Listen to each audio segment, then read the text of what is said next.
Big things, big things popping out here in these streets. What's going on, peeps? We are back for another week on the Conscious Approach channel. My name is JV Wins. That's Dogon SS. You already know what it is. We do this each and every Tuesday. Thank you for joining us on the Conscious Approach channel on YouTube. Appreciate everybody for tuning in. Appreciate everybody for watching. Appreciate everybody for joining the tribe, the Conscious Approach channel tribe.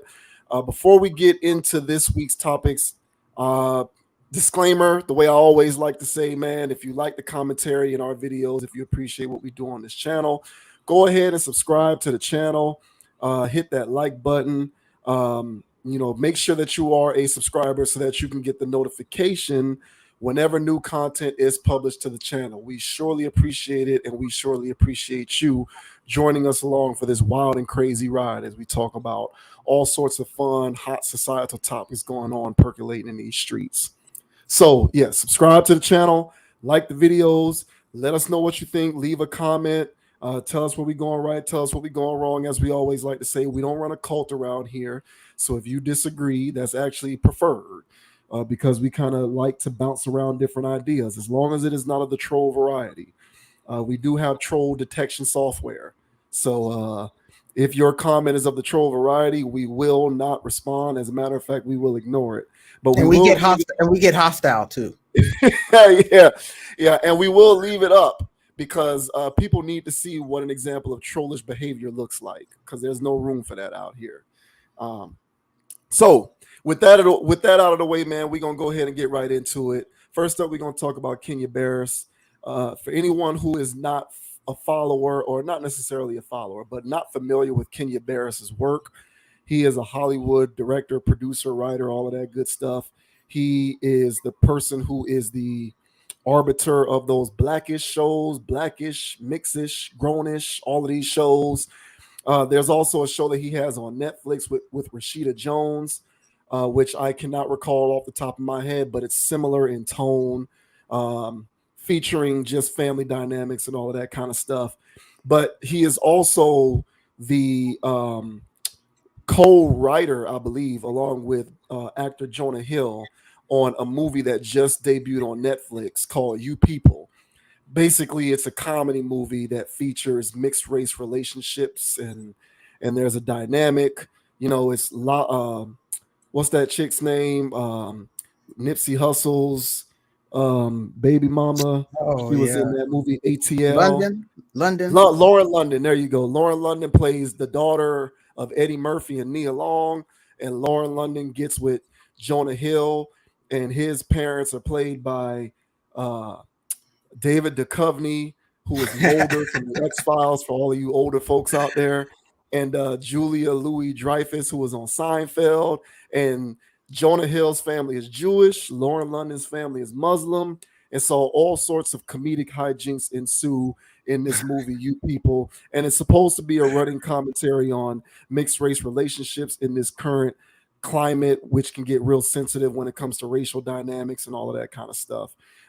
We can get into our individual assessment of the movie if we like to, but the point of this particular video is, in light of the You People movie, Kenya Barris as of late has been garnering, I don't know if criticism is the right word, but people have been calling him like obsessed with mixed race relationships and obsessed with swirl-ish dynamics and relationships, because seemingly there's a fair chunk of his content that features family with mixed race, dynamics, a black man, a white or biracial woman, and then the biracial kids and all of that stuff.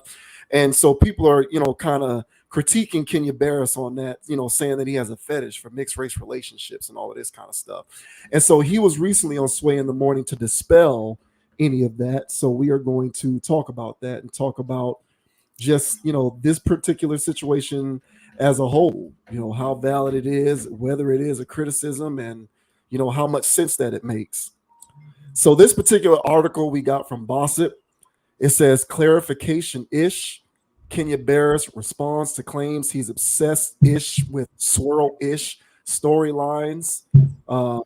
So it says Kenya Barris is finally setting the record straight on whether he has a fetish for centering mixed race characters in his projects after he was biracial-ish blasted.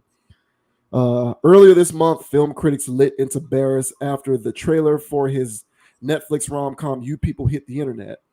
The funny comedy, which stars Jonah Hill and Lauren London, follows Hill's awkward character Ezra Cohen as he tries to win over the parents of his black girlfriend named Amira.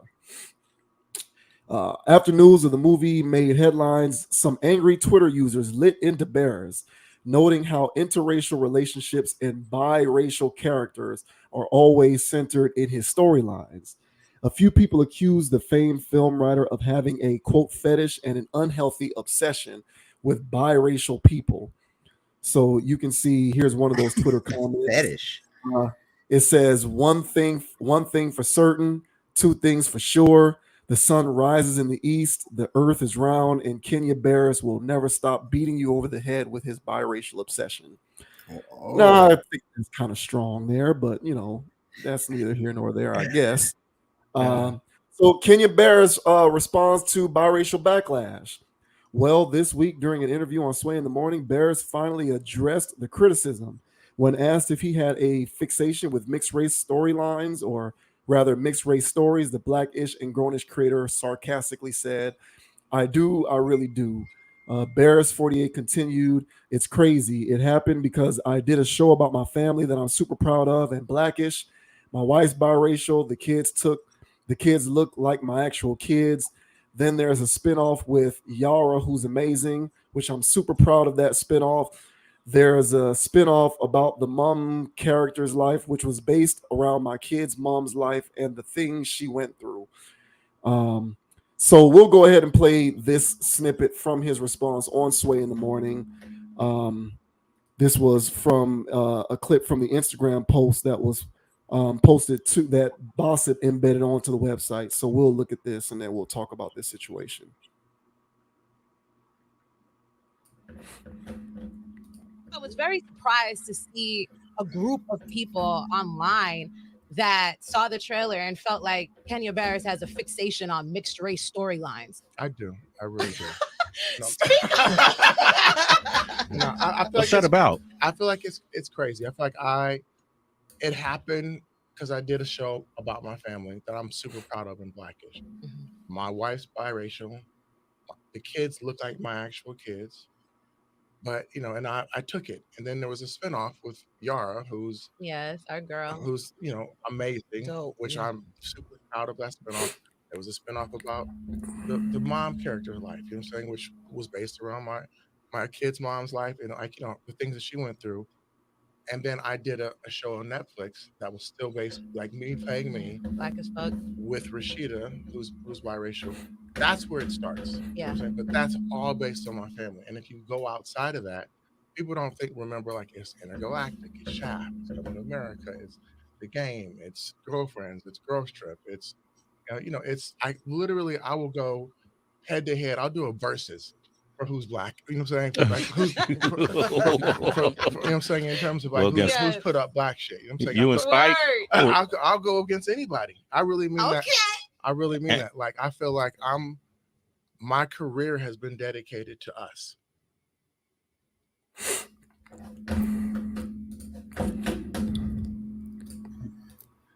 All right. So basically he said, put some respect on my name.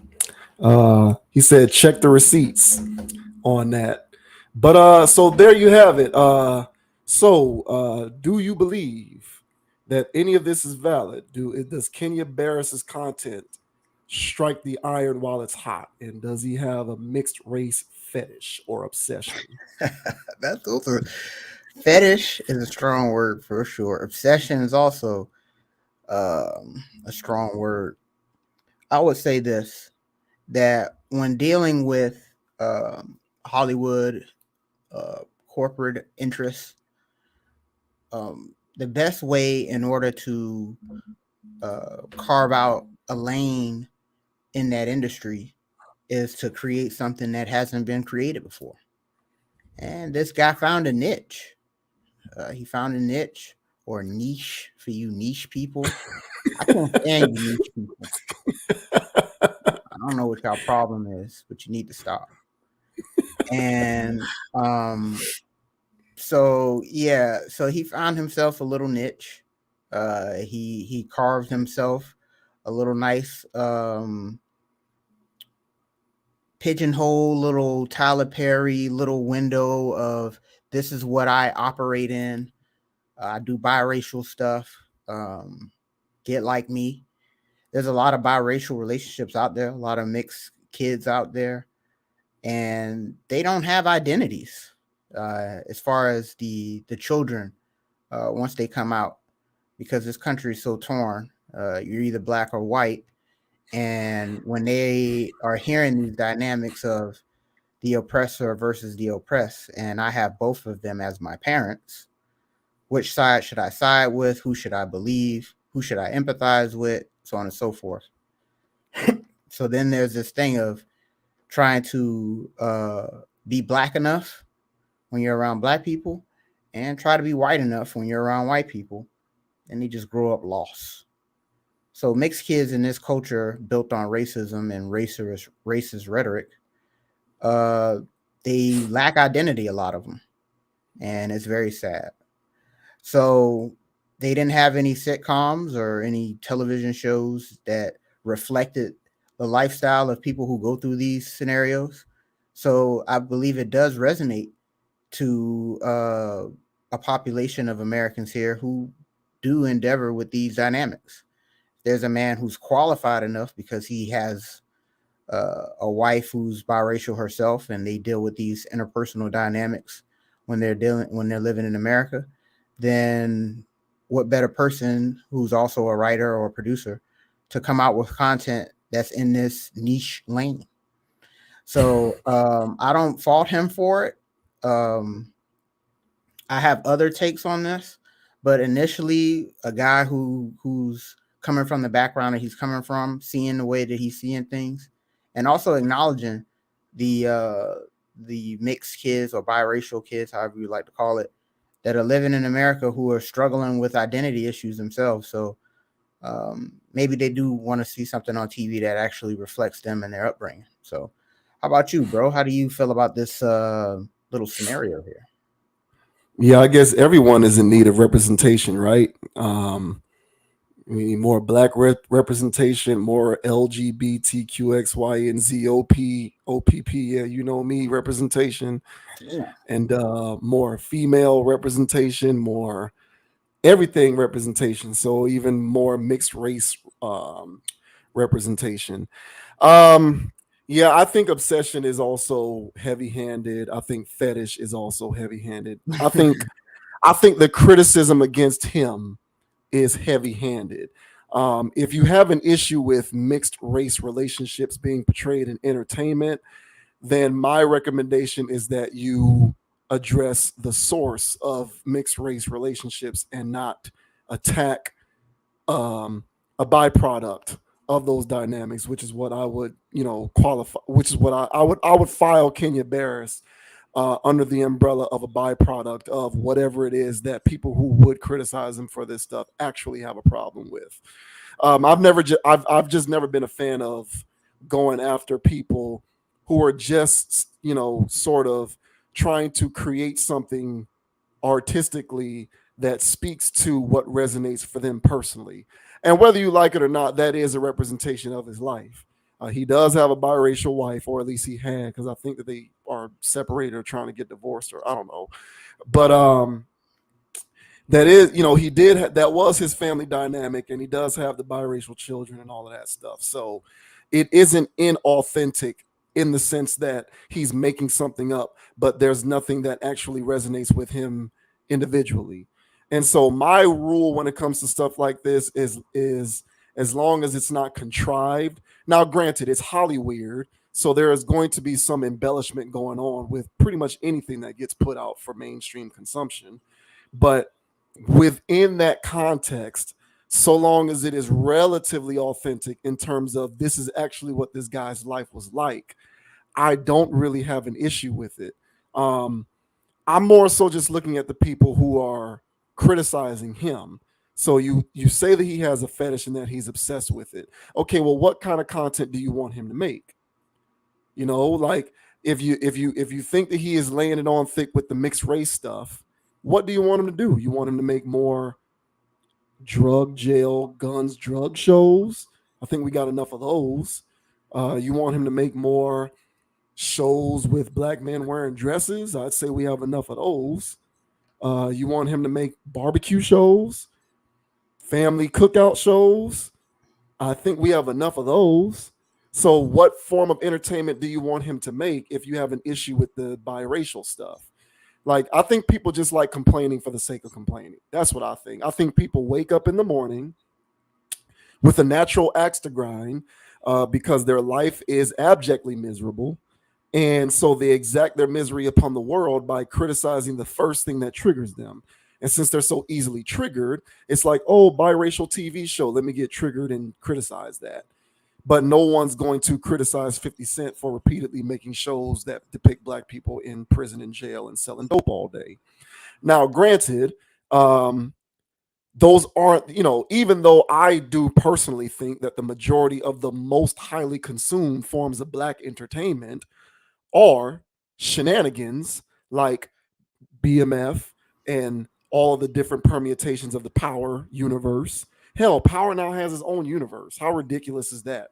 There's now 3 different Power shows going on at the same time that all deal with the same team, that all deal with the same thing.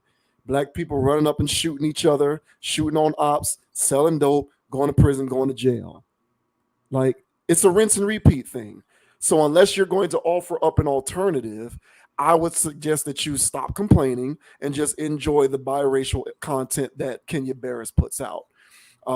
Otherwise, be constructive and tell me what kind of entertainment do you want him to produce? What do you want him to make?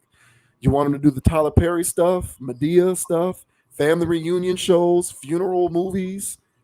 Is that what you want him to do? Like, offer up some critiques here instead of just complaining because this guy decides to make shows featuring biracial family dynamics, which is an ancillary representation of his actual experiences. I can't necessarily fault him for that.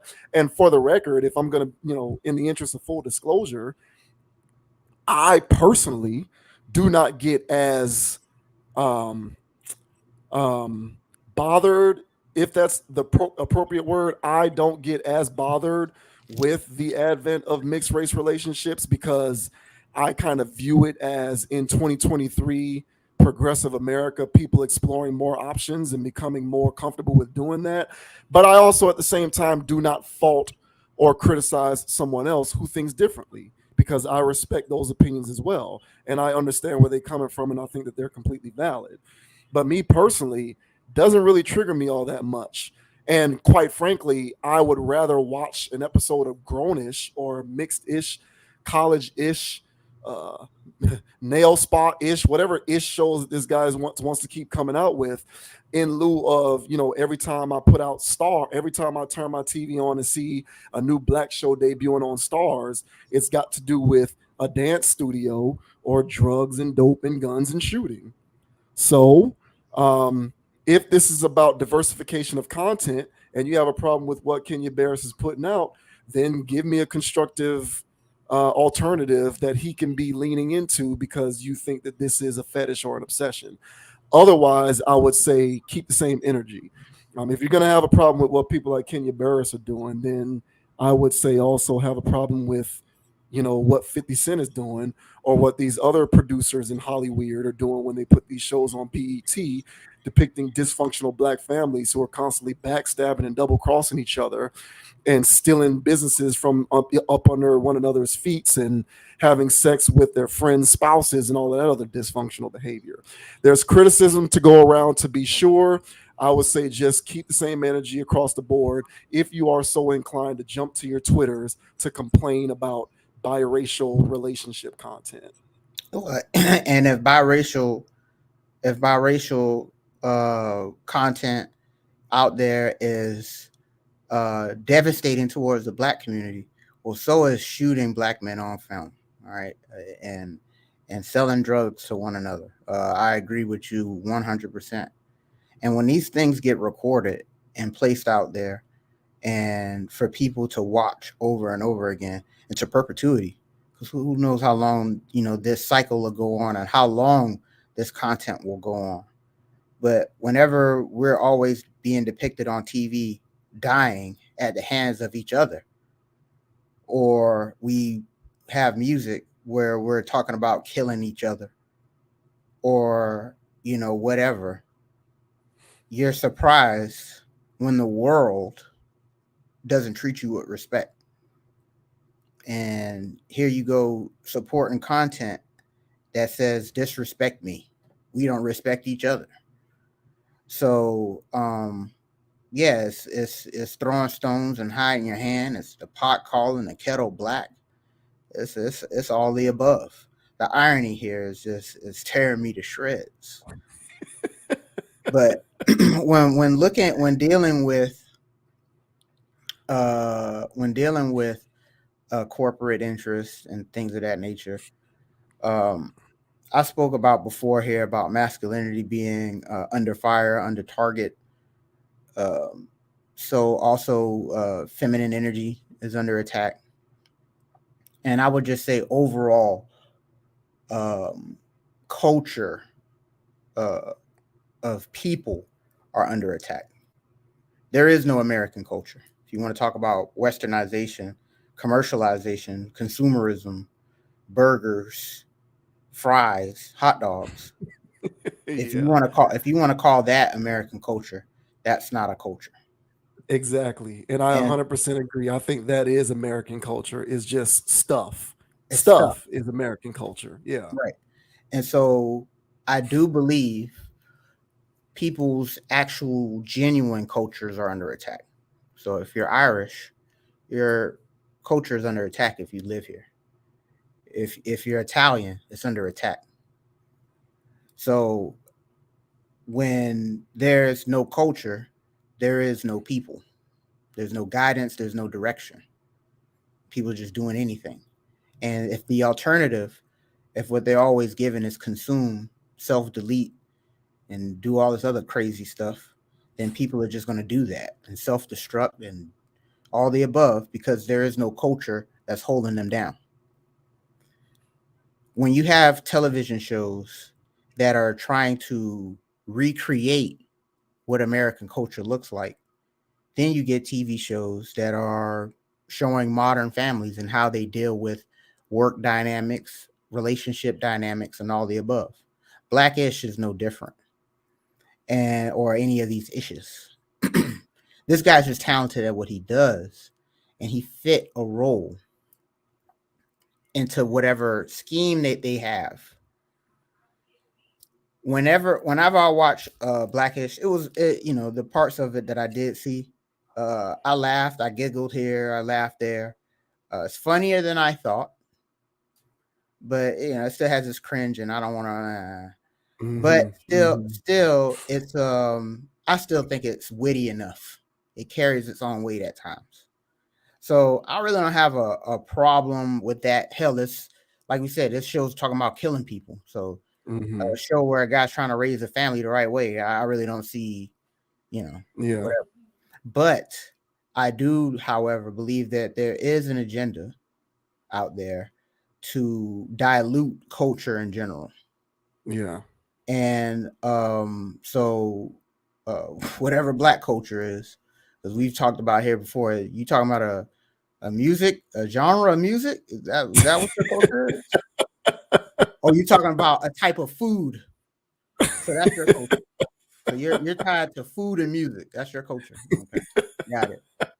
So Black people, we still struggle with ours. There's still some things that we do carry that's outside of that we do deem as Black culture. That's outside of those areas. So, and not all of it's bad. And so, but you do have to have a sense of heritage and pride. I agree. If you're a person of Italian descent, I would expect that person to have pride as well. And the Italian American woman and the Black man, they should both have pride in who they are and where they're from. When they raise their kid, that you're both. And so have pride in both. And so wave your African flags as hard as you wave your Italian flags, and vice versa. And if that's the thing, cool.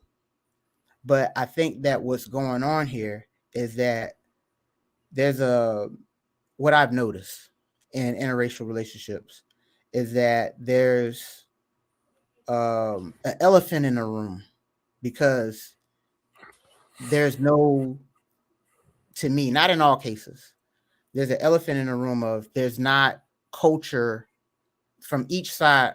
Each culture isn't being genuinely respected. There's still some type of residual, my people used to be slaves. I don't look at you like that, but your people, oh yeah, my people did that, but my people used to be slaves too, and and my people weren't owners, and it's all this other stuff. So there's shadow dynamics going on, and I've said this before about interracial relationships on here. If those types of things are ironed out and y'all all on the same page, I don't have any problem, because at this point, you're not going to raise an animal crazy child. But when you had those things in the shadows, and y'all pretend to get along, then you don't raise a child with pride. You raise a consumer, meek consumer, American burger eating, hot dogs, fries, American flag. And so so my whole thing is I want strong cultural people. My issue with these types of shows in general is that, hey, we need a show. We need shows that do X, Y, and Z, that promotes X, Y, and Z, because there are agendas out there. And an agenda to me that I think's out there is the mixture of races. Why do I think it's an agenda? Not to dilute or whatever, because if I'm really so pro-black, well, once a black person has intercourse with another race of people, that kid becomes black. So it's not that I have any issue with stuff like that. I have a problem with the ignoring each other's culture and where each other's coming from. Because if that was actually a thing, then like I spoke about men and other things, if people were actually people and they actually respected their culture, they wouldn't tolerate the madness that's going on right now. So you can have your TV shows that's talking about interracial stuff, but I think that those things promote those things, so those conversations aren't had anymore. There's still some conversations that still need to be had. And I think that a lot of these interracial relationships sweep a lot of stuff under the rug, because if it didn't, I wouldn't hear about so many identity issues that I hear about from these kids who grew up mixed. Yeah. And the identity issues comes from the parents didn't give them an identity. Therefore, they didn't give them a culture. And that's a problem. So them TV shows where they're just trying to, mend in, trying to fit in, trying to be American, trying to be like the next person, trying to be, it's like, oh yeah, these are the dynamics that you deal with. But where in this, if they did do it, and I'm pretty sure they did an episode here or there, where there's just like, be strong, be firm in who you are and your culture and all that other jazz. So, it's a lot that plays into this, but I don't have an issue with it, because I've seen worse shows. I've seen worse writing, and I've seen stuff that I was actually pushing some wild agendas. This is an agenda, but I think that if handled the right way, it won't be a bad thing. So and I've seen a couple of his stuff. I never watched Blackish really like that, or any of those other spinoffs, because I don't really watch network television, because it's just the most watered down, diluted form of Hollyweird that exists. I don't watch network television. But his show on Netflix with Rashida Jones, Black AF, they try to do all of that stuff that you just talked about, where there is this idea of, okay, yeah, we're a biracially constructed family in America, but let's try to maintain some semblance of heritage. They try to pull it off. How effectively they do is up to your individual interpretation. It is what it is. Some of it is cringe for sure, but at least there's an attempt. So like you said, and I'm lock in step with you, like I have a problem with And the thing about it is, those children, it's like you said, like the mixed race children who are growing up with no identity to speak of, it's because they were raised by two parents who themselves lacked identity. Yeah, So it's a exactly. generational curse. Right. And so this kind of stuff has been going on for decades now at this point. And it's more prominent now in 2023 because the advent of interracial relationships from a social acceptance standpoint is more friendly than it has ever been. But it still is important for the individuals who decide to get into it, understand where they come from and raise the child to uphold both identities. That's 100% correct. And you start running into problems when that doesn't take place. But for me, the people who are criticizing people like Kenya Barris, they aren't even taking into account, in my opinion, the fact that he is at least attempting to do this stuff. They're just sort of blanketly blasting him for putting on the programming in the first place. And so to those people, I say, okay, well, what do you want him to do?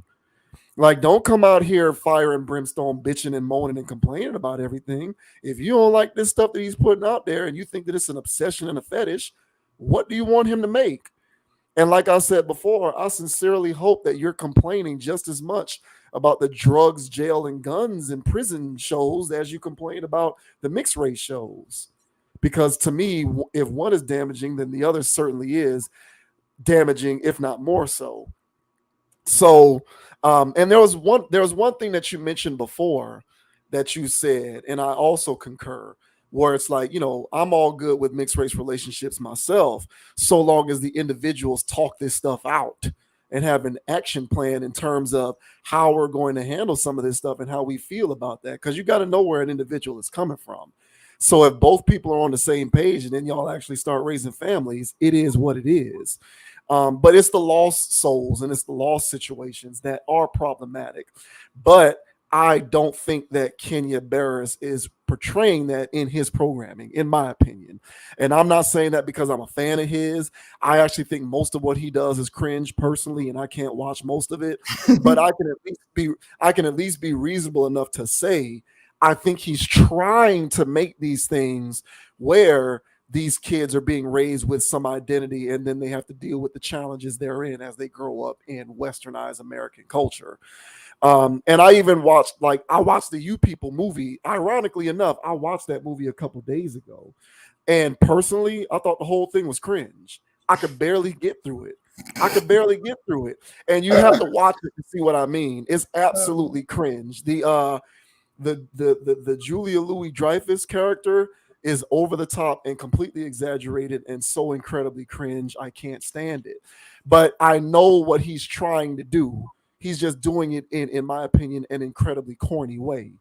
And, you can critique the writing and the execution of the movie, but I don't know that you can just blanketly criticize him for having a fetish, because he is trying to sort of impress the value of, being in these particular types of contexts with some semblance of heritage that is passed down respectively from the two parents that you have.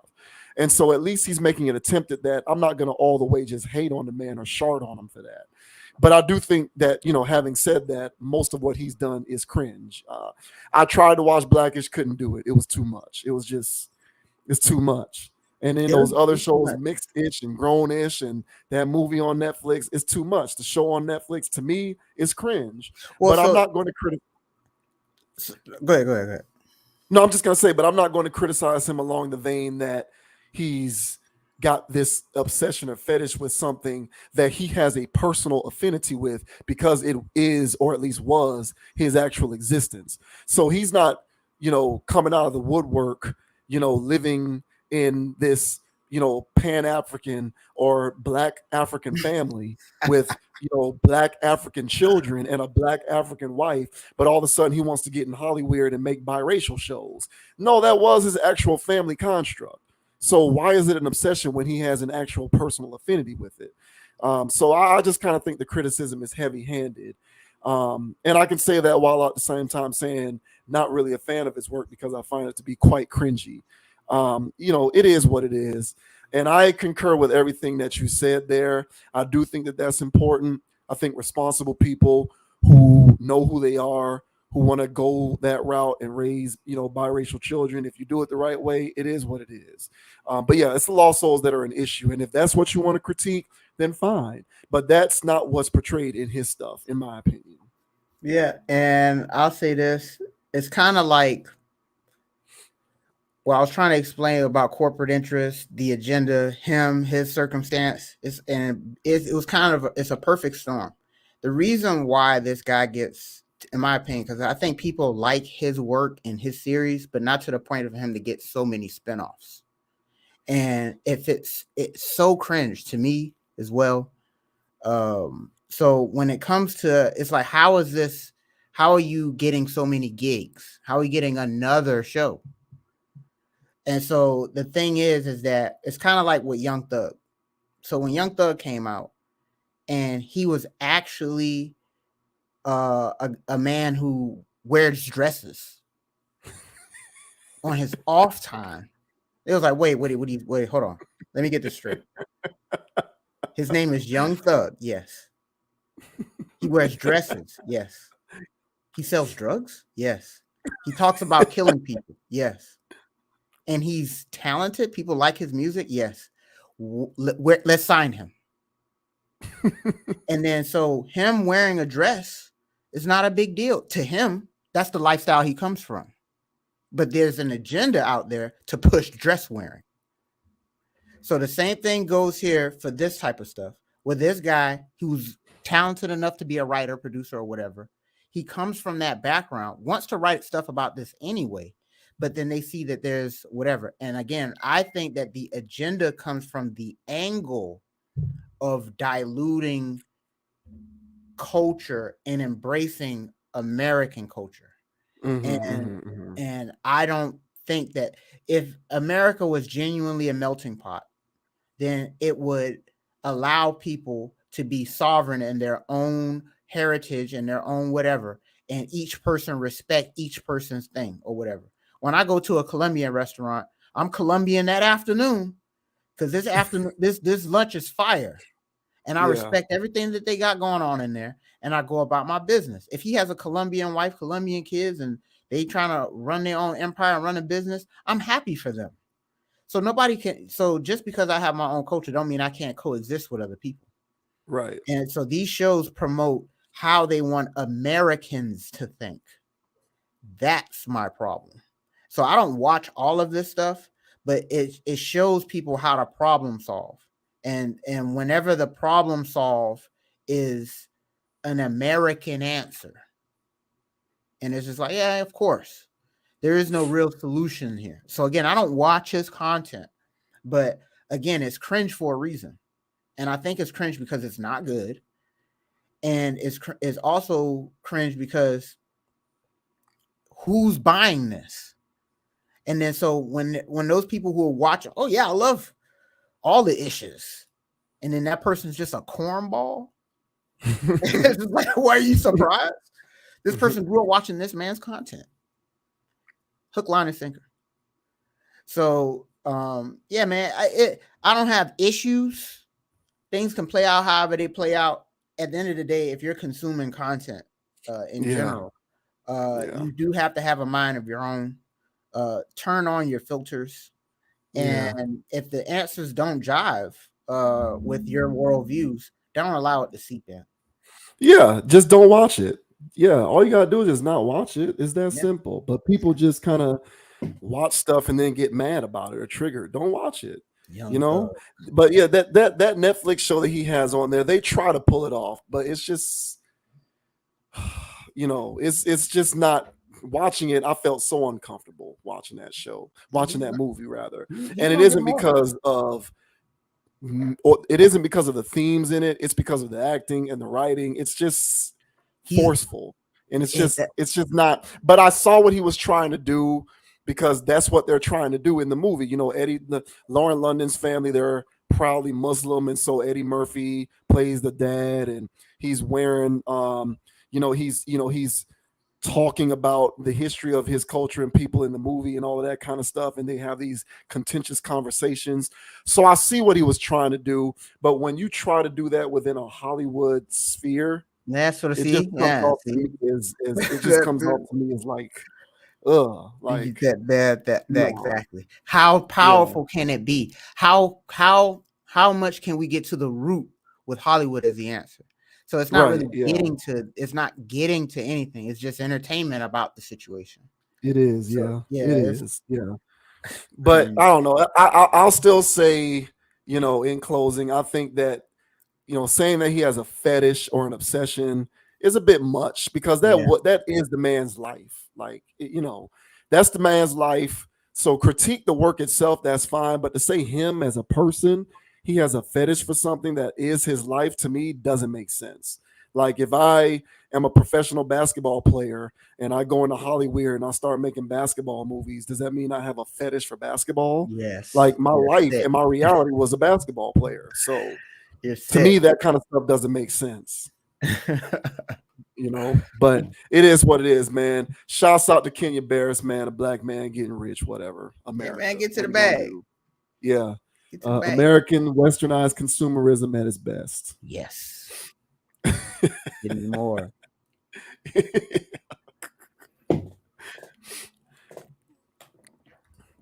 Okay, so next up, we're going to talk about a clip from the Tonight's Conversation podcast. So we featured a clip from this podcast on this platform before. In this particular clip, on a recent episode, one of the commentators on the Tonight's Conversation podcast was talking about reasons why he prefers to date younger women. And he basically talked about how dating younger women is most appealing to him, primarily because they are impressionable. Or at least that was the point that he was trying to get across. We'll let you decide how much sense what he said is. But, that was, his logic is, I prefer to date younger women because they're impressionable and I can build with them and do what I got to do with them. So I love black women shirt. It's hysterical. Well, go ahead. I love feminine black women at that. Not even just I love black women. I might be I'm the type of person I would wear that shirt too. I ain't gonna lie. I would wear that out in public all day. Yeah, right. I am not trying to get mauled while I'm at the mall. We'll go ahead and play what he had to say about dating younger women, and then we'll talk about it. I think younger women tend to be more impressionable. I think older women, in my experience, you 30, 33, 35, the experiences that you have at that point is just, a little bit too much for me. And I really think in some cases you really can't teach an old dog new tricks. So I prefer, my women to be of the younger variety. If a woman wants to respect you and give you the respect to lead and be her partner, why do you need to have that level of power over her if you're not trying to manipulate someone? See, it's not power, it's impressionable. I've never seen a successful partnership where the other person wouldn't allow themselves to be impressed upon. If I'm a person and I got a vision, I got a plan, I got a whole program, I would think that the person that wants to be with me is willing to learn and willing to adopt some of the ways or even some of the principles that I have. That's not impressionable. Impressionable is basically getting someone to do what you want them to do because they're easily swayed and easily persuaded to do what you want them to do. Who said that? Did you make that up? Well, when you hire somebody, you look for somebody that's impressionable. But why would I listen? Right, so you even train them. So you can, when you hire somebody, you're about to train them. Now, and that's why you want them impressionable.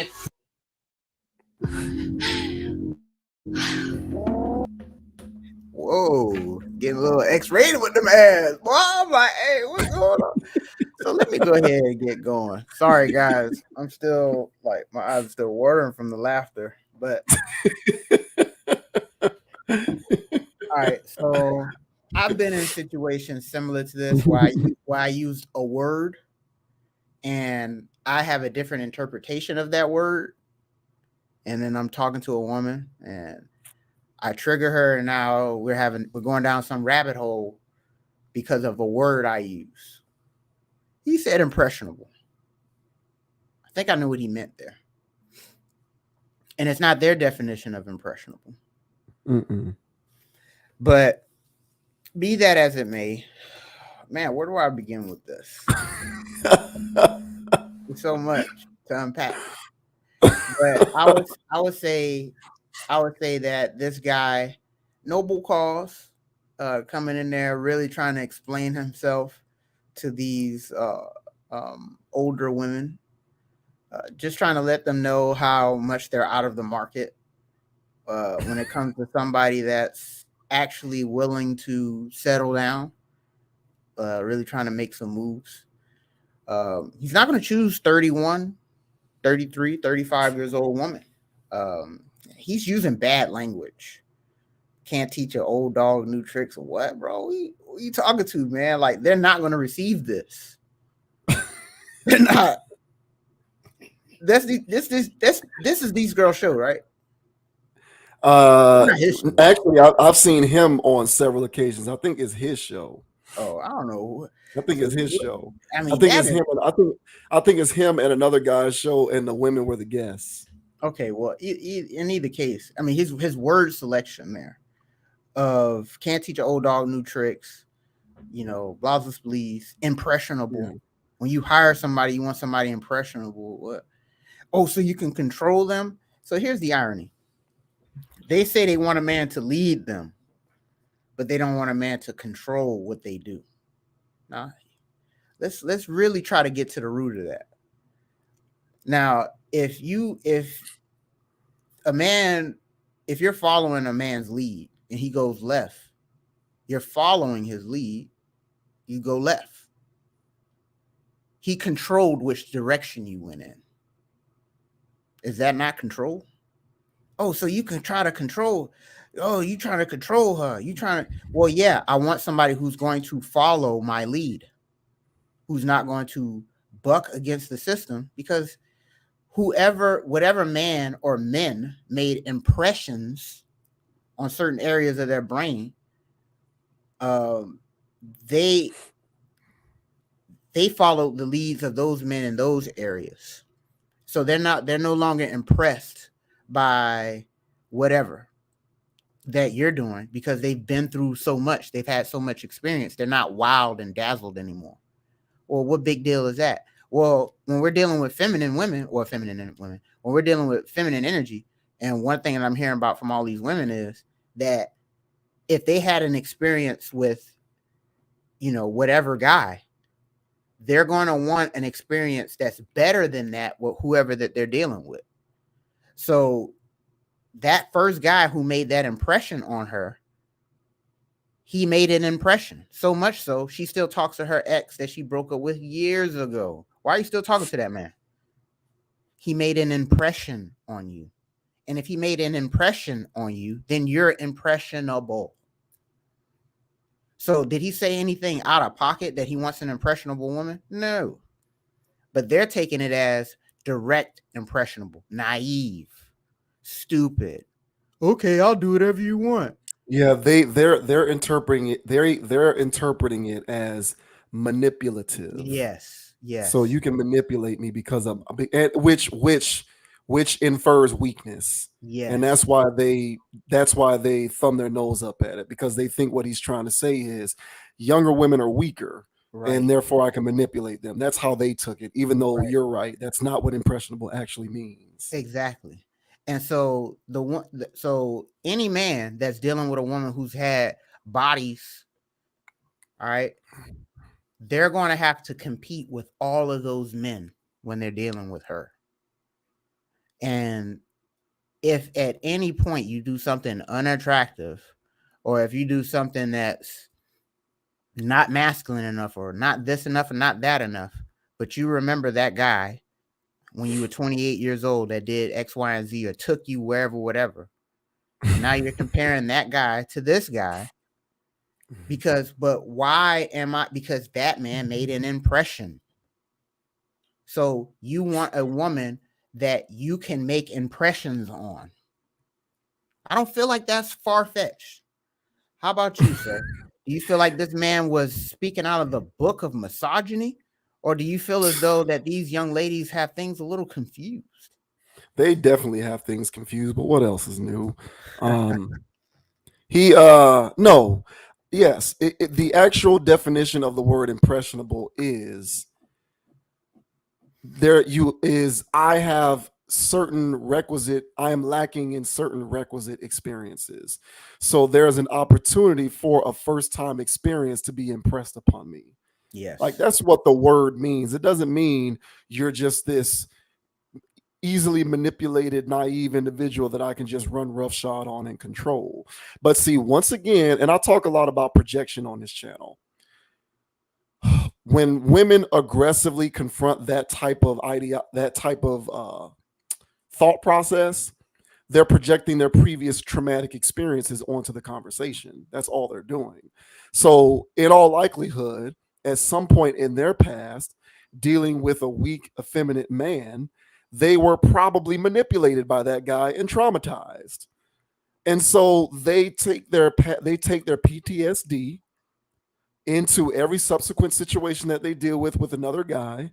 And whenever they hear certain trigger words like impressionable or follow my lead is a phrase that might trigger some of these women, they tend to get out of pocket because they are projecting their fears and apprehensiveness as a result of previous trauma because of poor relationship choices that they made onto every subsequent situation with the new guy. I as well don't think that there was anything wrong with what the guy was saying. Now, I will say that I think that given the room that you're in, it might be a good idea to find different, more creative ways to flower up your rhetoric. So if he had said, I prefer to date younger women because in life, the older a person gets, the more that their experiences become a part of who they are. And I have dealt with difficulties in relationships with older women in my past because they've carried certain baggage and trauma from their previous situations into our dynamic. And it resulted in something that wasn't very advantageous for either of us. And so, given the fact that I've dealt with that in the past, I kind of prefer to date younger women who are going to come into a new situation with me with a little less baggage. Essentially, you're saying the same thing when you say that, but you're not using words like impressionable. So it leads to less of a combustible situation because people, especially women who tend to operate on emotions, can just completely ignore the logic inherent in what someone has to say and just zero in on certain words and just choose to focus on that one part of it. So they'll hear words like impressionable and just go crazy and go off the wall. Not saying that they were going crazy because these women in this clip weren't going crazy per se. Or maybe they were, but they were just subduing themselves effectively enough. But, they tend to kind of focus on these words instead of focusing on the content of the message. And so if it were me, I would just take the temperature of the room and I would probably just flower up my explanation a little more to avoid a potentially combustible scenario, which is what that in all likelihood led to because they just kind of were getting off the rails and focusing on the notion of impressionability as opposed to everything that he was trying to put out there in terms of what his message was.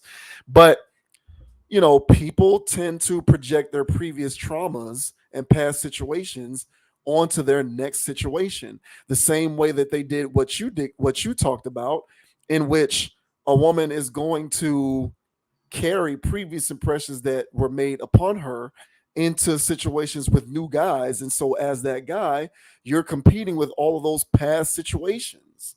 That's life. And we all do that. Every woman is competing with all the other women that this guy has been with, and every guy is competing with every other woman and with every other man that any other woman has been with. I just think, it takes people being reasonable enough to understand that so as to not get triggered when someone says what their personal preferences are, and that's another thing. Like, just because the guy claims that he likes to date younger women, it is what it is. We all have our preferences. There's plenty of men who will date up or across in terms of age. And so women just need to seek the company of those men who like to dabble in those arts. But to get upset because this guy has a preference for younger women because younger women are more impressionable, which is a fact. That's not a lie. That's true. A 50-year-old woman is less impressionable than a 40-year-old woman who's, a 30-year-old woman is less impressionable than a 40-year-old woman, and a 20-year-old woman is less impressionable than a 30-year-old woman. Like, that's a fact. That's nothing groundbreaking here. We're not making any of this up.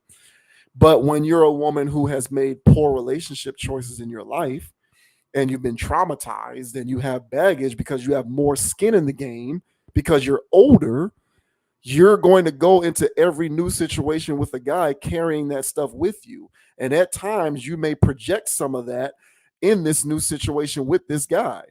And so if a guy reads that projection and says, I don't necessarily want to deal with this because I'd rather deal with a woman who's younger, hence a woman who has less baggage, that's his prerogative and that's his preference, and it is what it is.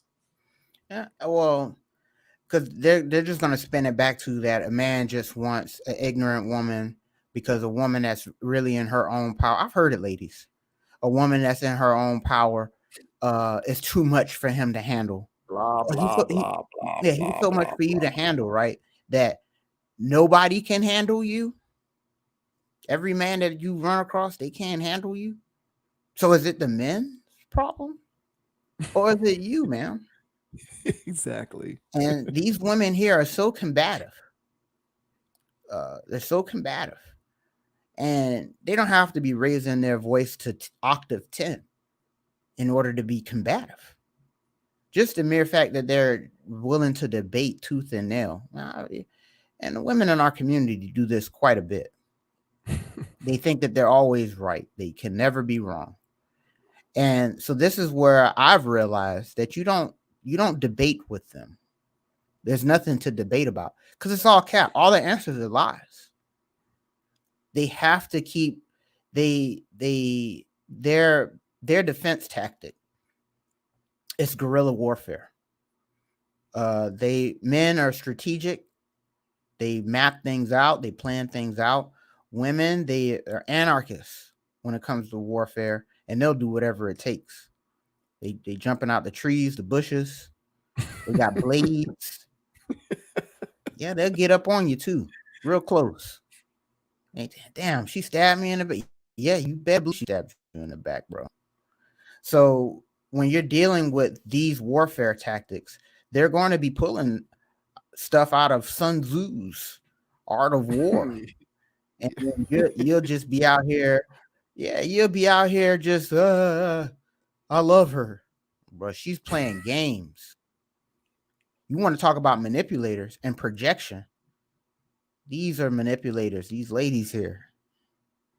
And they don't want a man that they can't manipulate. They'll call all of that stuff. Oh, yeah, it's unattractive when I can manipulate a man. Well, why are you trying to manipulate him? Let's get to that. There's other groups of women aren't using their superpowers of manipulation to do that. You are. So there's a lot of women that are in this boat. Is it all women? No. But there's a lot of women in this boat. And this is where guys are talking about where women are refusing to accept accountability and all that stuff because they're willing to fight about everything. Just admit it.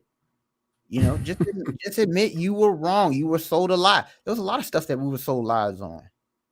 Everybody was sold lies on many things. And if you were sold a lie of what feminine energy is and your job as a woman in this world, if you were sold a lie on that, that's okay too. There's other lies out there. But don't fight tooth and nail to the death with these arguments that leave you single for your whole life. And these women here, and I can sit here and say that they're single. Oh, no, I got a man. Or, oh, no, I got people vetting me out. I got, they'll sell me whatever. The point is that these women represent an archetype that's walking around in our community that thinks how they think. Now, these women results may say that they have men or whatever, but the women who generally think like this don't end up married. So he's calling it out. Hey, sorry, 33-year-old, 35-year-old, you're washed up. You know, and you know, you can't enter the dunk contest no more. You can't play in all-star games no more. Nobody's checking for you. No more shoe contracts. It's a wrap. So go play in the big three. Go play in the big three. You know, go to the Y, get some sweats. But you're out of the league, and your opportunity of getting that big-time contract is over. Your window of getting those contracts were when you were in your prime. And so, and the women that are in their prime are the ones that are more impressionable. Mm-hmm. So, yeah. Do men want impressionable women? Yes. Sorry, ladies.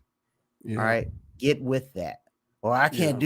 Well, there's other groups of women that are willing to be impressionable and understand that they're women. It's cool, man. It's not a big deal. You were sold the fact that it was a big deal. In fact, the lie that it's a big deal. So it's okay, man. The first part of recovery is admitting that you're a junkie and you got it wrong. So just admit that you got it wrong. It's cool, man. I had to realize, and I'll say this, I had to realize I was sold a convoluted version of what masculinity is. I was sold a convoluted version of what a woman is. So therefore, in my romantic dynamics, I was doing things the wrong way.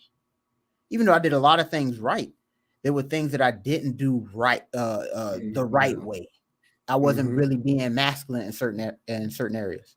So that's why I'll be dealing with a more masculine woman, because I'm not being masculine in certain areas. Yeah, but why am I encountering this? Well, you're encountering this because you don't know what it takes to really be a man. Those are harsh pills to swallow when you're in your 30s. Yep. So it's all good. Just admit when you're wrong. Take the L. I know there's a lot of film that you can look back in your brain and go, man, I was off base when I did that. I was off base. Yeah, that's all good, but that's part of the recovery process. But this denial of somebody who's clearly tipping the scales, okay, and then you go into the mirror and go, I'm still healthy and slim, and it's like, no, you're not. You're clearly in denial. So the same thing goes with these logics of being conditionally submissive and only being submissive when a man commands it. It is absolutely dangerous rhetoric. I don't know how far things go. If you do secure your situation, how long does it last? So yeah, bro used the wrong word there, I guess. If he didn't use the wrong. He didn't even use the wrong word. He just could have. Yeah. He could have spiced it differently. Put it this way. Right. Like if he's talking to guys. If he's talking to guys, he can throw that much cayenne pepper in the food. We can eat that kind of spice. You're dealing with these people over here who got Tums in their purse and all this other stuff, and you with all that cayenne pepper. Yeah, man, these girls are gonna be water. Yeah, water is too much for me. Yeah, he wasn't wrong at all. It's just, he used trigger words, 4-letter words. He used a lot of those buzzwords that'll just kind of get people all up in arms. Yeah, I don't. Yeah, people just need to be held. What I find, and this is now probably 3 straight weeks that I've spoken to this, and this is something that I notice more with women than with men. There is a lack of accountability for poor relationship choices. Claim responsibility for the poor choices that you've made.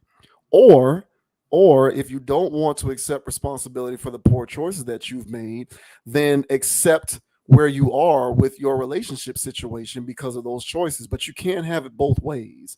You can't refuse to accept accountability for your poor choices, but then criticize a man who says, I want to deal with younger women because they're more impressionable, or criticize all men for being, only good for nothing, but only good for laying pipe, or all of these broke guys out here. I'll never date a broke guy. So many broke dudes out here, and all of this other stuff that they say. Like, you can't say all of that stuff, but then not accept responsibility for your poor choices. Like, if you had better, more practical if you had a better, more practical selection process when it comes to the men that you choose to deal with, you wouldn't come into every subsequent situation with so much trauma and baggage, and you would therefore inherently be more impressionable despite how old you are. But because you make poor choices and you end up getting beat and clubbed over the head in these toxic relationship dynamics with non-masculine, effeminate men, you end up acquiring baggage. And the more baggage you acquire, the less impressionable you become. And because we don't have a time machine, these things take place over the course of time, days, months, and years. So the older you get, the more of this trauma you incur, thus the less impressionable you become. That's just, it is what it is. Like, there's no getting angry or frustrated about that. It's a fact of life. Like, it's a universal law. You cannot undo that. It is what it is. So people need to, take more, women in particular, they need to claim more responsibility, be more accountable for your poor choices. The guys that you get with, and these guys are directly tethered to your impressionability or lack thereof. And you can get mad at the use of the word impressionable all you want, but the fact of the matter is, the more peace a guy has, the less reluctant he is to get into a situation with you. And the more impressionable you are, the more peace he has, because there's less baggage, there's less trauma, there's less relationship PTSD that he has to navigate. There's less of a minefield that he has to navigate. The more the baggage that you have, the more of a minefield that he has to navigate, the less peace he has. And the less peace a man has, the less likely he is going to want to deal with you. And it just is what it is. Don't get mad, just make better choices. And I'll say this, and women are junkies for being impressed upon. They love being impressed. They're junkies for it. And that's the problem.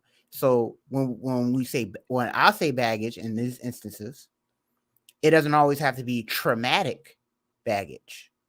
It can be baggage because you got flued out somewhere. Yeah. Yeah. It can be that kind of baggage. Now you're dealing with a guy who you're expecting to take trips and all this other stuff. Why? Because that guy that inboxed you, that DM'd you or whatever, because he's got the guap or whatever, and you got flued out. So now you got this, I'm this, I'm that, or whatever. Or y'all travel here, y'all travel there. So now you're dealing with, a regular guy, but now you have this standard of travel. This is Frankenstein, man. Now you have this standard of travel. And so now you're doing everything well. Hey. But he don't take me on trips like that toxic man from 3 years ago. And then it's like, he's doing everything else. Toxic man would take me to what's these restaurants? PF, not PF chain. Prime 112. Prime 112. Prime 112. Papados.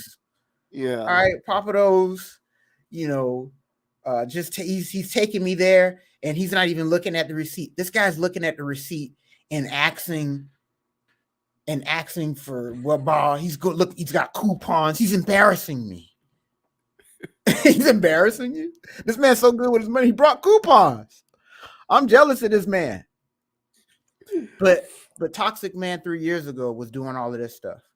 So it's not so much trauma that tainted her worldview of the next guy that she's dealing with. It's just baggage that she's expecting the next man to hit the same bar that the last guy did or the other man. And this is Frankenstein man in a relationship.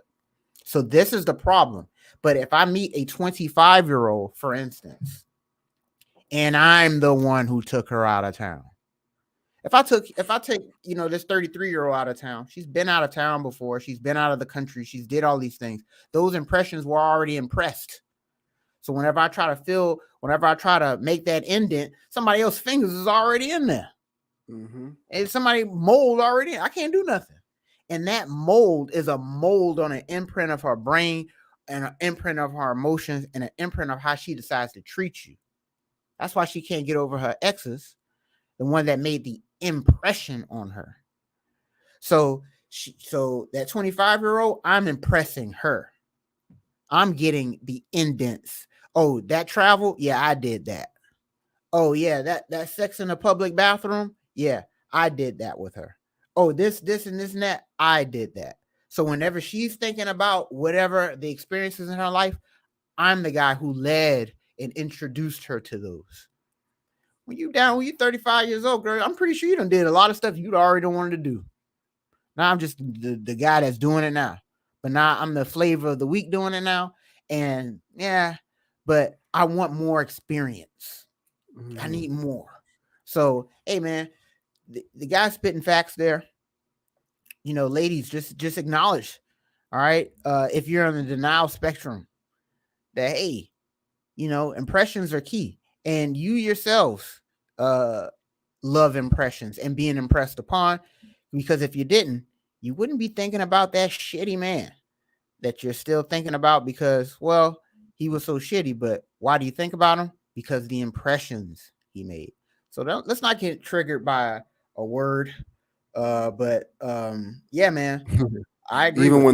Even when the word is accurate, it's not like he misused it. It was used within the right context. So there really is nothing to get frustrated by. Hey. It is what it is. Yeah, if y'all don't want to risk becoming an older woman that men don't desire because you're less impressionable, then you might as well just shack it up with toxic man who made the impression. Don't break up with the guy and become single because this is what you're going to risk having to deal with. No, So that Frankenstein's dude, out there. He's out there somewhere. yeah. Well, yeah, leave it to them. That's what they think. But yeah, that guy who took you to Burma or the You're right. Galapagos Islands, and you'll never forget that because he done took. Go ahead and just shack it up with him. You're better off and just deal with everything that comes with that because you know you'll just try to measure every other guy up with that, and you know depending on how reasonable you are as an individual, that guy is always going to disappoint you, and then you'll turn around and say that all men suck, and you'll just blame all men at that point. But that's what we're dealing with, right? In America, westernized culture is a whole lot of reasonable people out there. And I say that sarcastically. Yeah. Well, yeah. Ladies, be more impressionable. Yeah. All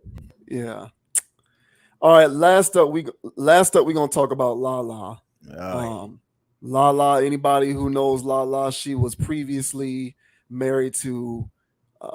I don't think Carmelo is officially retired. I think he's still a player. He's just not on a roster. I think he's still lurking out there. Yeah, he's still trying to get.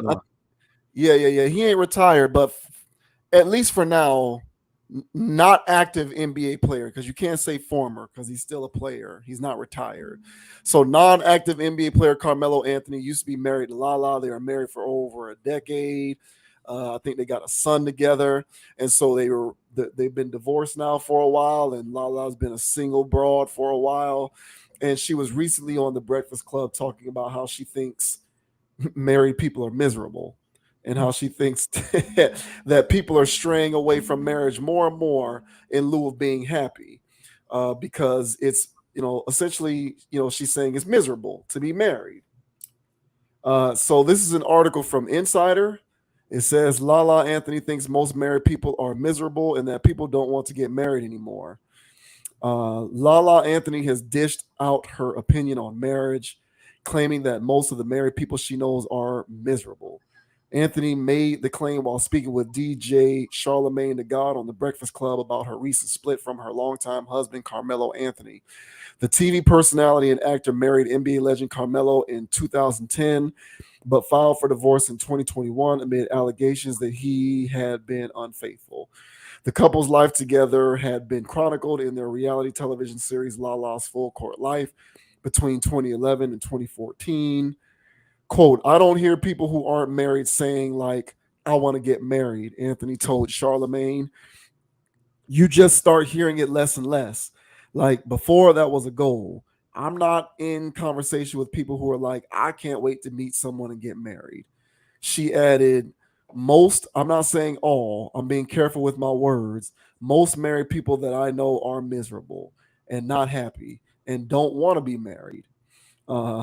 In a separate appearance on the Jennifer Hudson show last week, Anthony also said that her and Carmelo's son, Kyan or Keon, is now protective of her dating again after the divorce. He doesn't like it. He doesn't like it at all, she said, adding in jest that Keon would prefer it if she stayed single. I'm just like, you just want your mom to be alone like forever? He's like, kind of, she shared. But anytime his friends want to go out and do something, he's like, all right, ma, see you later. I'm going here. I'm like, you just leave me in a heartbeat, but you don't want me to have anybody.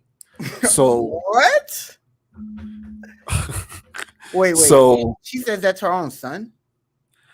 I think she was saying she's thinking that in her head, like when he goes off to have his own life and hang out with his friends, how he's so quick to do that. But he'll also say that he doesn't want her to have another relationship or get married again.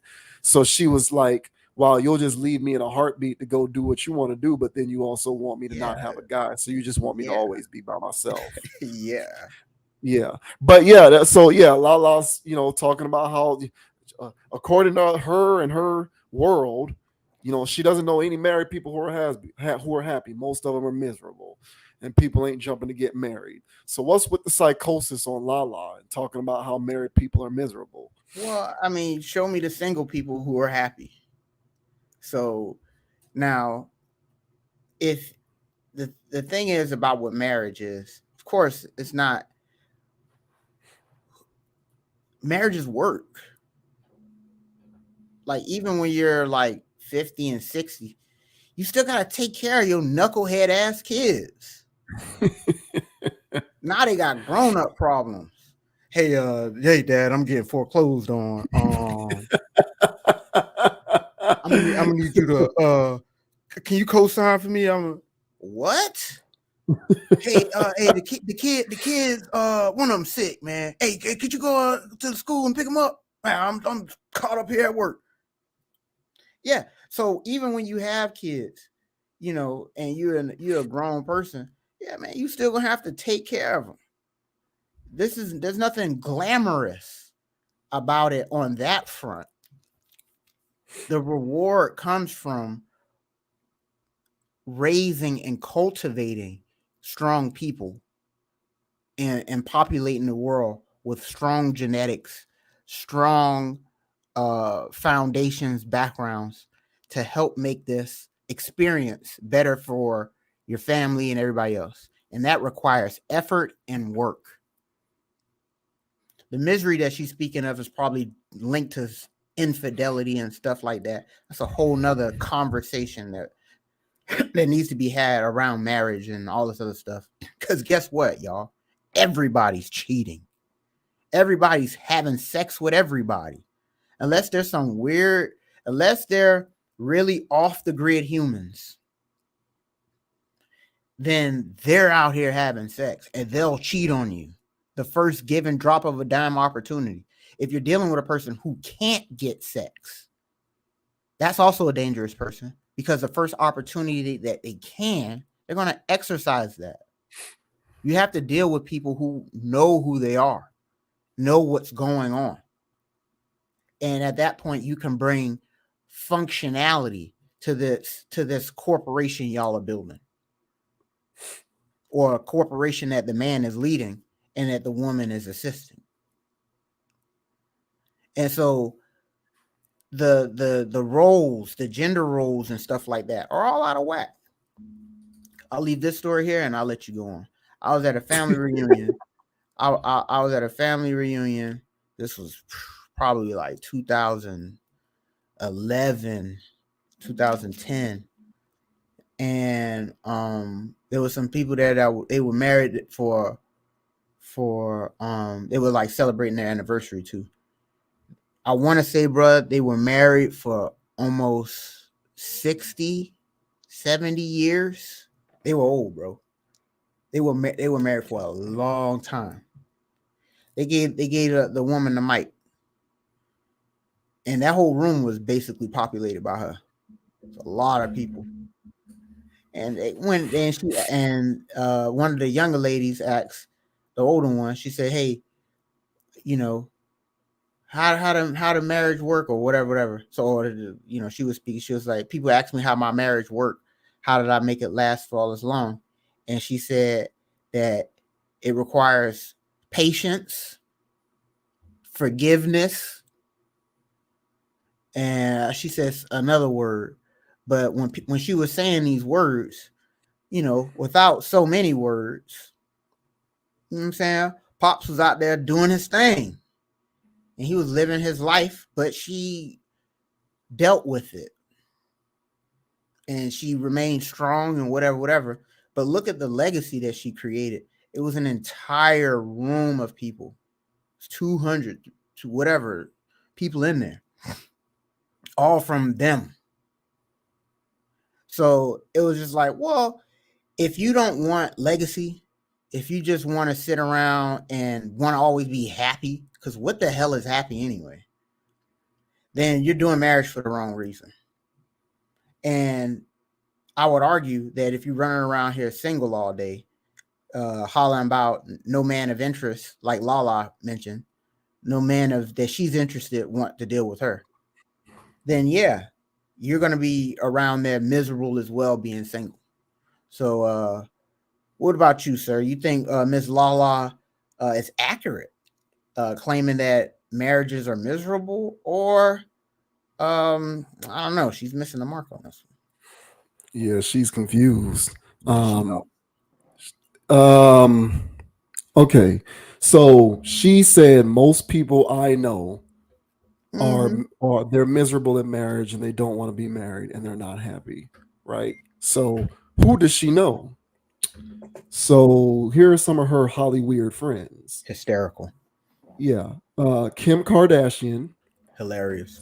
a serial man eater, uh, married Chris Humphries in a hot minute, divorced him, married Kanye West, and had a bunch of kids. Dysfunctional marriage. We don't need to go down the laundry list on how dysfunctional that was. Had a sex tape with an R&B star back in the day. And, you know, Kim Kardashian is currently single, twice or three times divorced. Sierra was married to one of the most toxic guys in the history of hip hop culture and future.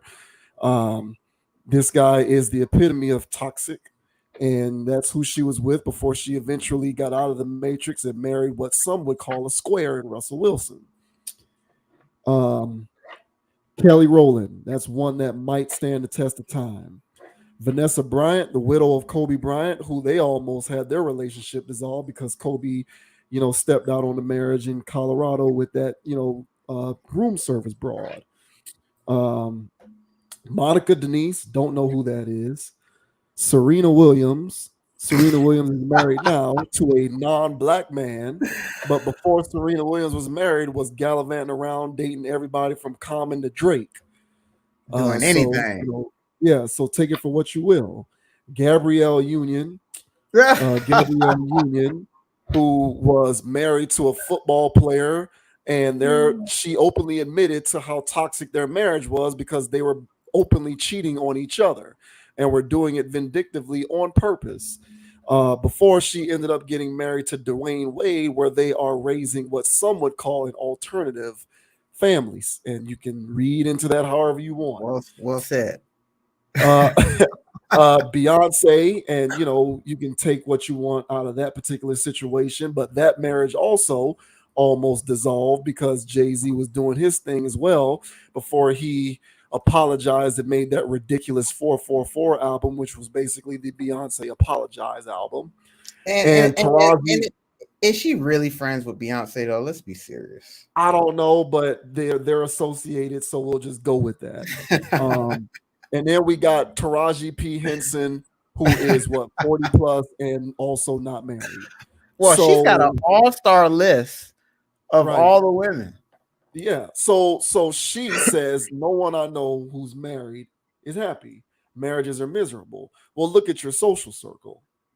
You and all of your Hollyweird friends who date for hypergamous reasons and get into marriages for all the wrong reasons, all of a sudden want to say that marriage is a miserable concept.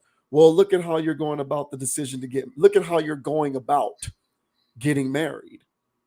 If you really cared so much about the sanctity of marriage and you wanted to be happy in a marriage, you wouldn't have married an NBA player, because you can say what you want, but you probably should make a different choice, because NBA players, especially when they're active players, not retired, probably don't give you the best chance to be in a marriage construct where this guy is going to be 100% faithful to you.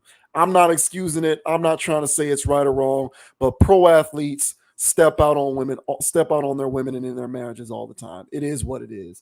So if you want to give yourself the best chance to not be cheated on, don't marry an NBA player. But that's what chicks like Lala do. They marry NBA players because they're NBA players, or they'll marry NFL players because they're NFL players, or they'll marry famous Hollywood stars or whatever, because that's what people in that sector of American society do. And then when they reap what they sow because of these choices that they made, they say married people are miserable and no one who's married is happy. You know who is married and happy? People who do it for the right reasons and make better choices. So this kind of ties into the previous talking point that I had from the last topic, where people need to be more accountable for the choices that they've made. You chose to date an NBA player who was in the prime of his career. That kind of is on you. Now, you can hold Carmelo responsible for doing the cheating, because absolutely, let's be very clear. When women talk about being miserable in relationships, I am of the belief that they're almost always talking about infidelity. What the hell else would they be talking about? What else are you talking about? You ain't talking about money. You ain't talking about lifestyle, because you got all of that. So what are you talking about when you talk about being miserable in marriages? The guy cheating on you.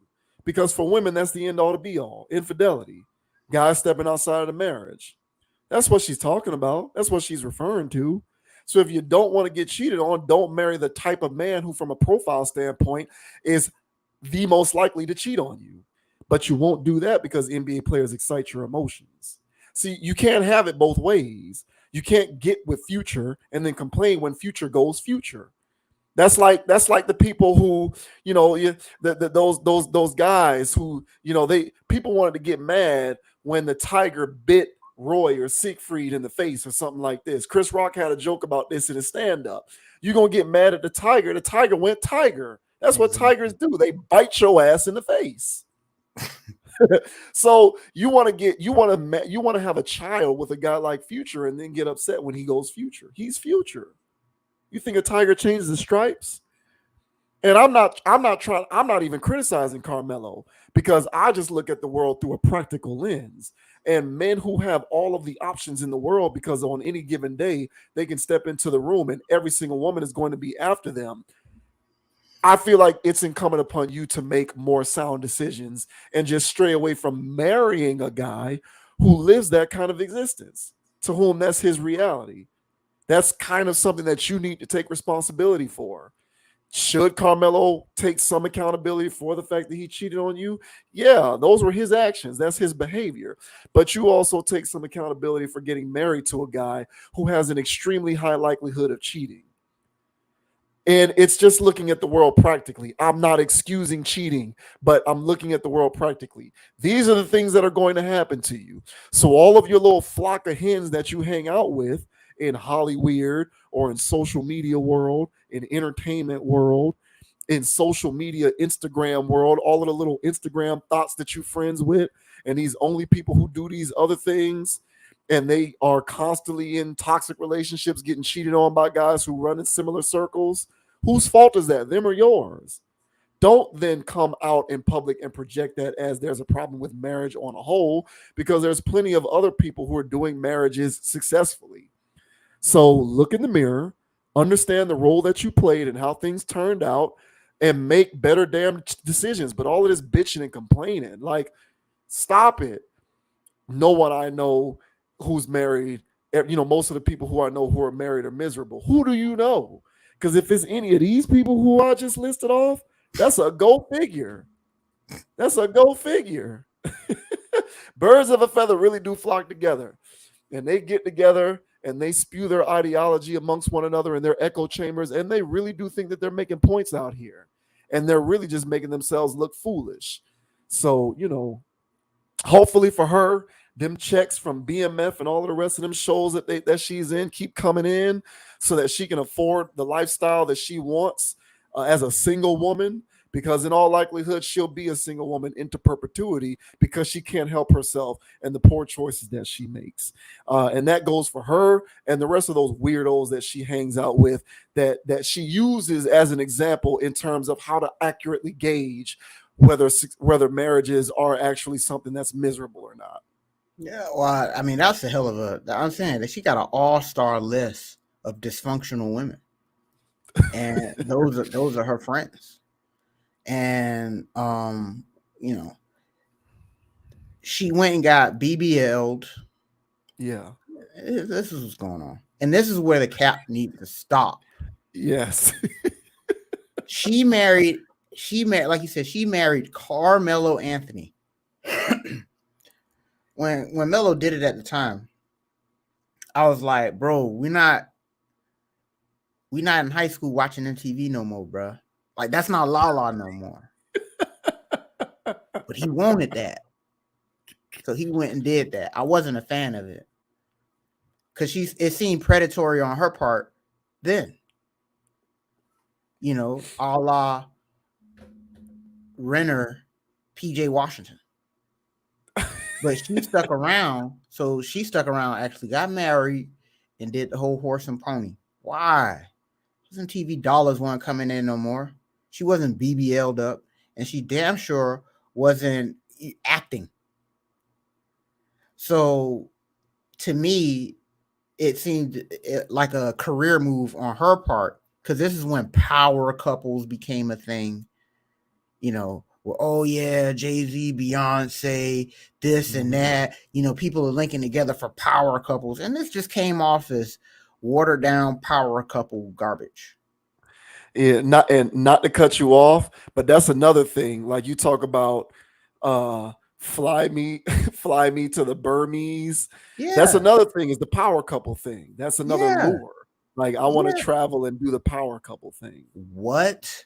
Why? So y'all can just be all on social media, hugged up, doing y'all power couple stuff where y'all just he posing, you posing, y'all both not looking away, and it's like, is this hot?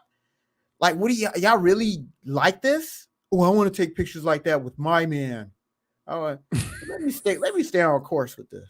So she went out and she did this, fine. But to me, I wasn't buying it. So I feel like she ran game on Lil Melo. Lil Melo thought he was actually falling in love. He was status for her. He had a bag. And so to me, it seems as though she was riding this out. This little young dude is not going to be out here slaying stuff while he on the road. You know he is. So she was old enough at the time to know that he was an NBA player in his prime. So he was going to get some stuff on the side. She knew that. But when the getting is good and you're riding this out, you take those on the chin. And that's where the ultimate, I'm pulling my card now, divorce, I'm unhappy. Why? Because you're infidelity. You're cheating on me. So it's their get out of jail free card. Every woman that talks about why they got a divorce or whatever, or not everyone, but a lot of them, infidelity. It's the vast majority of cases. Yeah. I don't even know why they call it because usually it'll be called irreconcilable differences. Right. It's always just call it infidelity. Just put that shit on the divorce papers. Infidelity. This sugarcoating irreconcilable differences. So when you're on that level of the food chain as a Carmelo Anthony, you know what you signed up for in the first place. What you think this man gonna keep it in his pants the rest of his life? He's only gonna have sex with you? Give me a break. So when she's finally BBL'd up, ready to hit the market, I never had a body like this before. I want to see how I can do in the market with this type of appeal. You type in La Anthony on Google, you see all of these scantily clad ass barely wearing clothes as photos of her thinking she bad. And it's like, what are you doing? Cause she still gets smashed. That's not even an argument. That's not the point. Yeah. That's like asking a homeless man, hey, do you want some cake? Homeless man is saying, yeah, what the hell? Now, granted, this cake fell on the floor about 5 hours ago. Is it cake? Yo, it's cake. He's eating it. I can show you some real upside down looking women on a dating app right now. It's a lot of dudes who will have sex with that. So just by saying, well, you'll still sleep with her though. Duh. Hey, I didn't say she's not attractive. I'm saying that she's not attractive for marriage. It's over. She's already got a grown ass kid going out. She's done. You talking about impressionable? Who can make impressions on her? You had Carmelo Anthony. Nobody wants to deal. Nobody, because she wants to upgrade. Mm-hmm. You want to do better than Carmelo, right? So of course nobody's beating down your door to try to holler at you. Of course you think marriage is miserable. Of course you think all of these things. So the timeline for Lala's a little iffy for me. I'm not buying her. I don't like these reformed women who never had a body before, but now they have a body, so now they have to take it for a spin. And this to me screams that. So she would have dealt with whatever Carmelo and them was doing, because honestly, I don't think she's over that. And I feel like she would have dealt with that if she didn't have this BBL mindset and that I'm a Kardashian mindset. So she hit the market like she's one of them, and you're not. You were barely making the bad list when you was on MTV. You was getting a lot of passes because you was red. I'm just saying that over here. But go look up pre-op photos. Her waist. No, she looked like a different person. Yeah, she her did not waist, look the same. her hips was going like a pencil, like a bottom of a pencil. I was like, where's your hips, sister? Now they touching each side of the door frame. Mm-hmm. So of course you want to go out there and wear these dresses and see what she can pull and try to be young again and midlife crisis it. So she's been real vocal lately. She's going on her Brittany Renner campaign right now. Hey y'all, I'm out here. Y'all forgot about me? I'm Lala. Look at it, thirst trapping photos and everything. Trying to really test the markets in 2023 for her campaign in 2024. So yeah, I'm not buying Miss Lala. Sorry, would I still smash? Yeah, that's not saying anything. That's not the point. Yeah, the point is that you're washed. You're washed. So you got this thing right now where you're jaded and you're trying to cope. So all marriage is trash. That's why mine didn't work. No one's happy. So newsflash, sister, work is marriage. It's not fun. You can have fun in a marriage. Overall, the life run when you and your significant other can look back and say, hey, that was a hell of a ride we went on. That's the fun. But the day-to-day challenges, the day-to-day work that has to go into the communication, the effort, the respect that goes in every day with that person, that's work, and it ain't fun. So, yeah, man. Miss Lala can have at it. Carmelo, keep doing your thing out there, man. And young Carmelo, the son, very wise young man. Nah, bro, your mama shouldn't be out there doing all that wild stuff. And no, mama, that's why I said what, because she really doing that atypical thing that baby mamas do or single moms do with their sons and turn their sons into their husbands. So what you mean, you leaving so you can go out and party, but I can't? What? That's your son. Of course you can go out and party. And no, you can't, mom. You left dad. So yeah, man. This screams modern woman to the core, Western woman to the core. But I didn't know those were her friends. I wouldn't even date a woman who had that as a friend list. Are you kidding me? Unless I was equally as messed up, and that's the thing about it is these women date, like, socially, most people tend to date people who have similar experiences and live within the same sort of socioeconomic context, which is why all of these Hollywood people get into relationships with one another and whatnot. So, like Lala, who's been ran through, she's definitely industry, is just going to get with industry dude. And when that situation blows up because it's, toxic, then she gets on a tirade and makes, well, not a tirade, but she makes public comments about how people in marriages are miserable. No, people in marriages are miserable. That's not everybody. And I'm tired of this kind of thing where it's like you make these blanket statements that are supposed to apply to these entire institutions. So now you basically want to speak and make a referendum on marriage as a whole, based upon your individual worldview and the social circles that you run in, social circles that are perhaps the most dysfunctional and toxic in all of the world. Mankind, bro. Yes, all mankind. Yes, when you talk about this Hollywood stuff and these weirdo circles that you run in and all of that kind of stuff. Well, it's no wonder that you're jaded enough now to feel like marriage is a miserable prospect. Look at the way you've gone about doing it. It's that's all on you, and I'm over it. And at this point, I don't care whether Lala realizes that. I like talking about stuff like this just to show other people who might watch these videos or content like it how delusional these individuals are, and how you should never, ever, ever listen to anything that they have to say, because nothing that they have to say has any sort of merit or logic attached to it in any kind of way. And this situation is no exception. Just look through her history and just key in on what she's saying. People like her.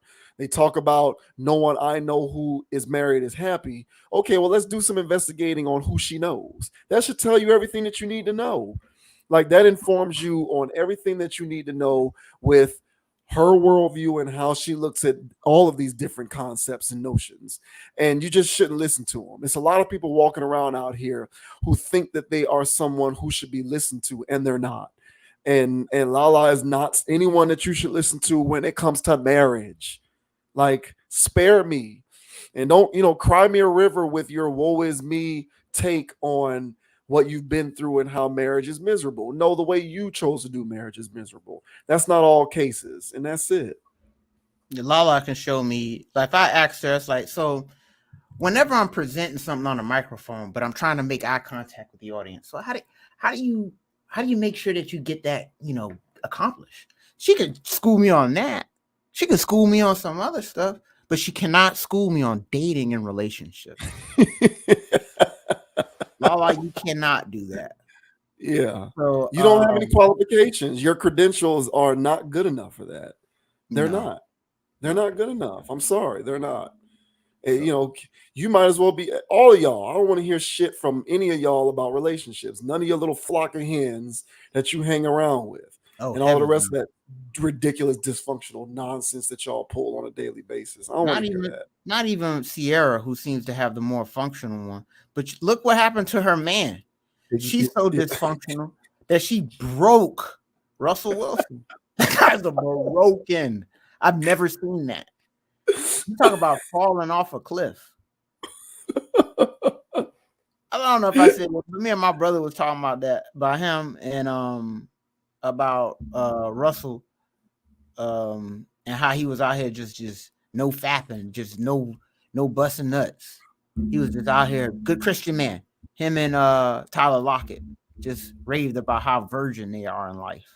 And I was like, hey man, kudos to you guys. A lot of people aren't sticking to the Lord's word like that. But as soon as, you know what I'm saying, he done got married, went Hollywood and stuff like that, and apparently busted nuts, he just lost it. And he's not the Russ of old. And he looks washed. So even then, man, you know, a sign of a good woman, all right, is if when she puts the box on you, your production increases. That's a good sign of a good woman. Oh, so wait. You're telling me that since you got with her, then you weren't having a Hall of Fame career, but now you are? That's the support at home. That's not a woman trying to nag you, control you, and do all these other things. Because I'm going to tell you right now, everybody knows who wears the pants with Gabrielle Union. Everybody knows who wears the pants with Serena Williams, with Kim Kardashian. Those are some pants wearing ass females on that list, boy. So, not surprised that these are her friends. You know, this speaks in line with that type of behavior and that logic. So, is marriage perfect? Absolutely not. Miserable is a strong term. I would not to say everybody, to make it seem like it's this widespread thing. Oh, it's just everyone I know who's married is miserable. It denotes that marriage in its entirety is miserable. Yeah, they look at it is a miserable prospect. They look at it as slavery too. So they look at it as, I can't go out, I can't be single, young, and irresponsible. And just like I said, man, when you get older and you raising your kids, you know, and you've raised them, they 18, 20, 30, they out the house. Hey, life's great, right? Wrong.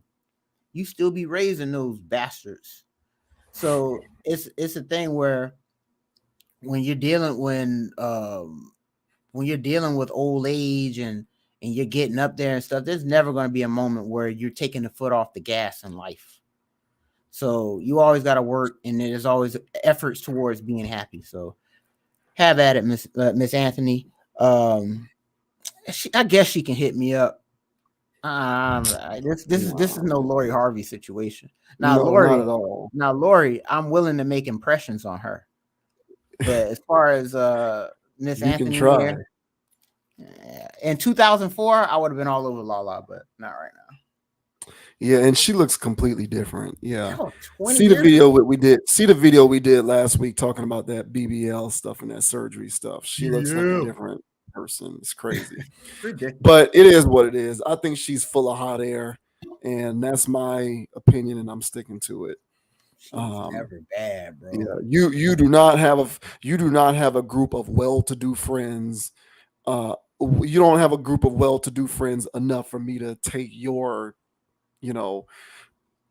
opinion into consideration when you talk about people who are married being miserable. Look at who you hang out with. Exactly. That's garbage. But whatever. I guess good luck, Lala. Keep doing your thing out there wearing them see-through dresses at them, award shows. I'll look, but that doesn't mean anything. Yeah, you'll be 50 doing all of that. Yeah, she'll be 50 with all of that. And I'll still probably be looking. Yeah. But we'll go ahead and end it on that note. Another Conscious Approach video in the books. Another good stream. Appreciate everybody for tuning in. My name is JV Wins. That is Dogon SS. As I always like to say, man, we are in a race to 1,000 subscribers, and we couldn't have done it without the support of everybody who has joined the tribe. And we like to encourage anyone else who might come across our content to join the tribe by clicking on the subscribe button so that you can be a part of the community and get notifications whenever new content is posted to the channel. You can follow Conscious Approach on Instagram at ConApproach, ConApproach. Be on the lookout for Conscious Approach on your podcast platforms, wherever you get that, Spotify, Apple Podcasts, wherever. We'll be there. We'll have a presence. So be on the lookout there. If you happen to be watching any of these videos on the Meta page, follow and like the page and also share the video because we certainly appreciate it. You can follow me on Instagram at ConApproach. CONAPP. You can follow me on Instagram at JVWins, JVWINS. And you can also follow Conscious Approach on the Instagram at ConApproach, CONAPPROACH. As I always like to say, we appreciate you for supporting logical content. We appreciate you for continuing to support logical content. And we have a lot of good things coming down the pike. So be on the lookout for that as we continue to crank out this good stuff. Yep. And the name is Dogon SS. You can find me on Instagram at Dogon_SS or on YouTube at Dogon_SS. Make sure you guys hit the subscribe button over there. All right. Also, I'm still working in the shadows. All right. If any of you guys like college football, I personally am in love with it. All right. Go Hurricanes. All right. Channel is on the way. All right. Working on that diligently in the shadows, but that will be on the way on the Hurricane Dogon channel. Make sure you guys subscribe over there. And as I say on every pod, guys, don't be too high, don't be too low. Keep it calm, keep it chill, keep it playing, man. Don't let anybody get you off your pivot. All right. Love is a beautiful thing, y'all. You know what I'm saying? But at the same time, you want to make sure that you're balanced and you're not bringing too much ego into this. All right. So don't be too high, don't be too low. All right. You can find yourself a good partner so long as there's balance as well. All right. So Lala talking about love. Yeah, we don't care about none of that stuff. All right. These women out here saying that they don't want to be feminine, not impressionable. To hell with that.